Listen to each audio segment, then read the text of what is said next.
कांग्रेस लगातार विधानसभा चुनावों में मिलने वाली हार से कई सबक सीख चुकी है। दिल्ली में भी आम आदमी पार्टी ने अपनी हार के लिए कांग्रेस को जिम्मेदार बताया। वहीं पिछली बार बिहार विधानसभा के चुनाव में मिली नाकामी का ठीकरा भी कांग्रेस के ही सराया था। इसलिए अब कांग्रेस पार्टी इस चुनावी साल की शुरुआत के साथ ही एक्टिव मोड में आ गई है। बिहार कांग्रेस के अध्यक्ष डॉक्टर अखिलेश प्रसाद सिंह से लेकर महिला कांग्रेस की राष्ट्रीय अध्यक्ष अलका लांबा और बिहार कांग्रेस के प्रभारी सचिव शहनवाज आलम तक मैदान में उतर गए हैं। चुनाव में अपना प्रदर्शन सुधारने के लिए कांग्रेस एक प्लान बना रही है, जिसका नाम है प्लान 45। गौरतलब है कि 2020 के चुनावी नतीजों में 70 पर चुनाव लड़कर महज कांग्रेस ने 27% स्ट्राइक रेट के साथ 19 सीटें जीती थीं।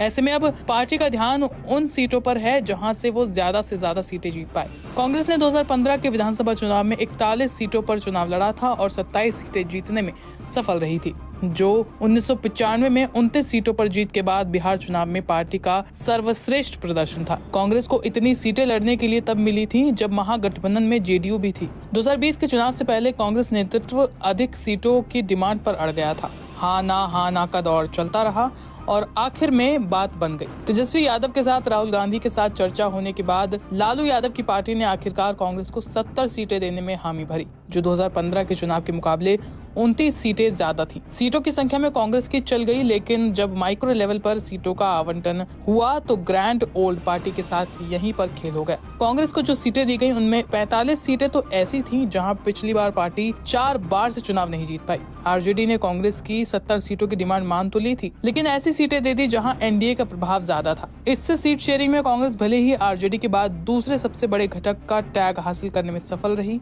लेकिन नतीजा ये रहा कि पार्टी विलन बन गई। इसके उलट लेफ्ट पार्टियों ने 29 सीटों पर चुनाव लड़कर 16 सीटों पर जीत हासिल की। सीट शेयरिंग में लेफ्ट के हिस्से ऐसी कई सीटें आ गईं जहां परंपरागत रूप से कांग्रेस मजबूत रही है। कांग्रेस के नेता जानते हैं कि इस बार आरजेडी 2020 चुनाव के स्ट्राइक रेट को आधार बनाकर पार्टी को कम से कम सीटें देना चाहेगी। लालू यादव की पार्टी के ऐसे किसी भी दाव से निपटने के लिए कांग्रेस पहले से होमवर्क करने में जुट गई है।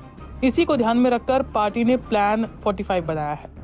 कांग्रेस का फोकस इस बार सीटों के नंबर से ज्यादा ऐसी सीटों पर है जहां वो अपेक्षाकृत अधिक मजबूत हो और जीत की संभावनाएं ज्यादा हों। इसी के लिए कांग्रेस ने तैयारियां शुरू कर दी हैं। कांग्रेस के अखिलेश प्रसाद यादव नेताओं के साथ चंपारण में जमीन पर उतर गए हैं। वहीं महिला कांग्रेस की राष्ट्रीय अध्यक्ष अलका लांबा वैशाली में है। बिहार कांग्रेस के प्रभारी शहनवाज आलम सीमांचल के पूर्णिया, अररिया और बेगूसराय में है।